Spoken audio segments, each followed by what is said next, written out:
¿Sabes qué tienen en común un adicto y una superpotencia económica? Que ambos pueden saber que lo que consumen les destruye, y aún así no pueden dejarlo. Europa no necesitó tener un traficante en la esquina, ya que su proveedor se llamaba Gazprom, y su producto era más adictivo que cualquier droga dura. Gas natural barato, constante y aparentemente inofensivo. Durante décadas, Europa tejió su prosperidad alrededor de un suministro energético que no controlaba. La receta parecía sencilla. Alemania cerraba sus plantas nucleares, impulsaba su industria y compensaba todo con una manguera de gas ruso que fluía día y noche a través de Nord Stream. Mientras tanto, Francia, Italia, Austria, Países Bajos, todos se beneficiaban de un modelo que parecía eficiente, ecológico y barato. Parecía. Porque ese gas traía consigo un precio oculto que no se medía en euros, sino en soberanía. Año tras año, Rusia fue ganando poder en silencio. En 2022, cuando estalló la guerra en Ucrania, Europa descubrió que más del 40% de su gas venía de un país al que había decidido sancionar. Era como declarar la guerra al bar de la esquina y seguir desayunando ahí cada mañana. En ese momento, todos los titulares decían: Europa se independiza del gas ruso. Y sí, las importaciones por tubería cayeron. Se cerraron Nord Stream 1 y 2. Hubo discursos, promesas, hasta un nuevo plan llamado Repower EU con cientos de miles de millones de inversión. Pero aquí va el dato que no salió tanto en las noticias. En 2023, Europa siguió pagando más de 15.000 millones de euros a Rusia por gas, principalmente en forma de gas natural licuado, el famoso GNL. Porque, aunque se cortaron los tubos, los barcos siguieron llegando.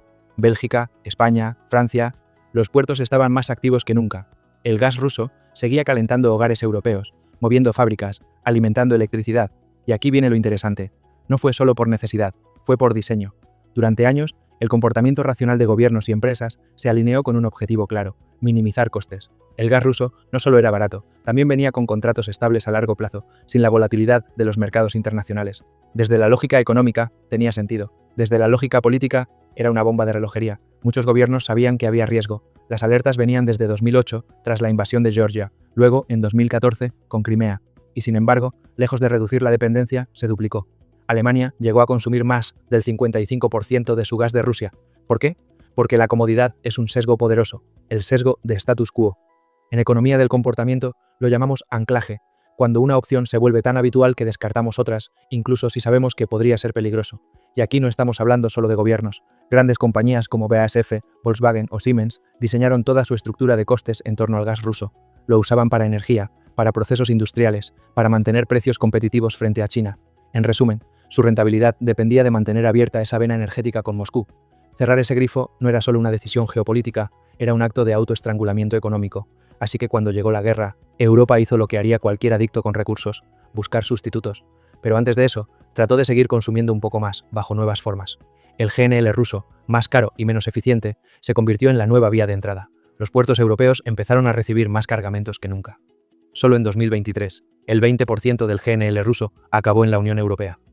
Es decir, seguimos comprando lo que juramos no volver a tocar. Y es aquí donde la primera caída se hace evidente. Europa no solo quedó expuesta a un chantaje energético, sino que reconoció que su autonomía nunca fue real. Cada decisión racional del pasado, cerrar nucleares, desinvertir en almacenamiento, externalizar la energía, acabó generando una dependencia estructural. Nos creíamos libres y estábamos más atados que nunca. Pero eso no es todo, porque si pensabas que la respuesta de Europa fue inmediata, contundente y transformadora, no es así. La supuesta terapia de choque, la gran desintoxicación energética, no solo fue parcial, también generó nuevas adicciones. Imagina a alguien que quiere dejar de fumar y lo dice con fuerza, con convicción, incluso delante de cámaras. Rompe sus cigarrillos, promete nunca más volver a tocar uno. Pero, en la siguiente escena, lo vemos masticando chicles de nicotina, vapeando compulsivamente y buscando sustitutos en cada esquina. Así fue Europa tras su ruptura con el gas ruso. Después de las explosiones en Nord Stream y el corte total del suministro por tubería, Bruselas anunció el gran cambio: Repower EU. 300 millones de euros para transformar el sistema energético europeo. Sonaba épico, una combinación de renovables, eficiencia, nuevas infraestructuras y diversificación.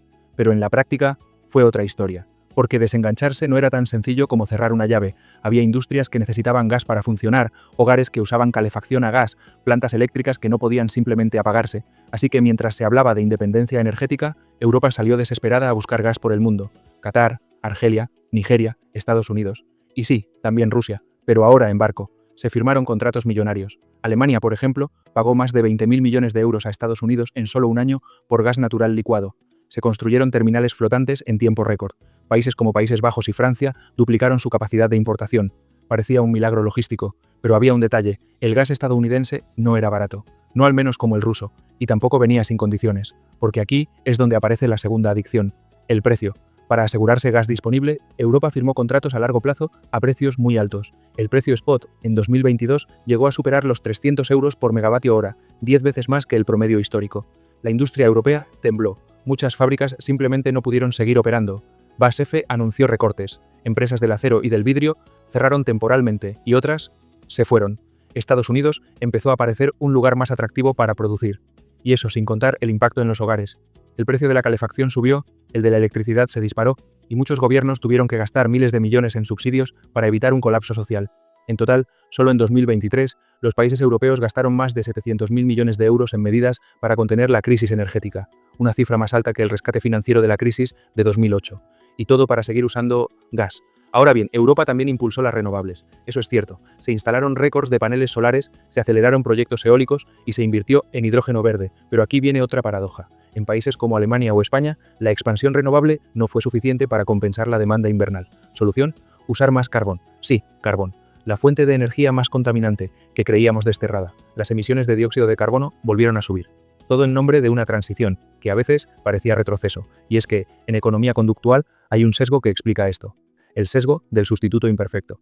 Cuando no podemos acceder a lo que queremos, buscamos algo que se le parezca, aunque no sea mejor. Europa no dejó el gas, solo cambió de dealer, y en el proceso perdió poder de negociación, aumentó sus costes y creó nuevas dependencias, porque ahora dependemos del gas de Estados Unidos, de la voluntad de Qatar, de la estabilidad en Nigeria o Egipto, y eso también tiene un precio. Además, hay una dimensión política. Estados Unidos aprovechó la situación. Vendió gas, sí, pero también consolidó su influencia. Francia, Alemania y otros países empezaron a mirar a Washington con menos escepticismo energético. La OTAN volvió a tener un papel central, y mientras tanto, Rusia ajustó sus rutas.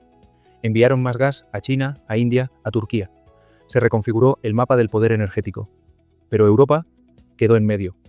Así que la gran terapia de choque, el plan de independencia, terminó mostrando una verdad incómoda. No se puede salir de una adicción sin cambiar el comportamiento. Europa sustituyó la sustancia, pero no la lógica.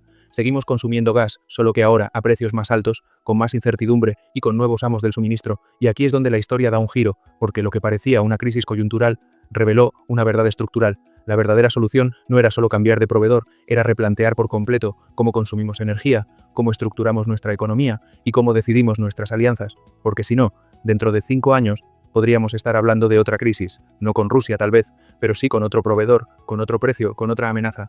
Y todo por no haber aprendido la lección. ¿Y tú? ¿Crees que Europa está en camino de dejar realmente su adicción o simplemente está cambiando de droga? Te leo en comentarios. Y si quieres seguir explorando ese otro lado de la economía, suscríbete, activa la campanita y acompáñame en la próxima historia que nadie más te va a contar.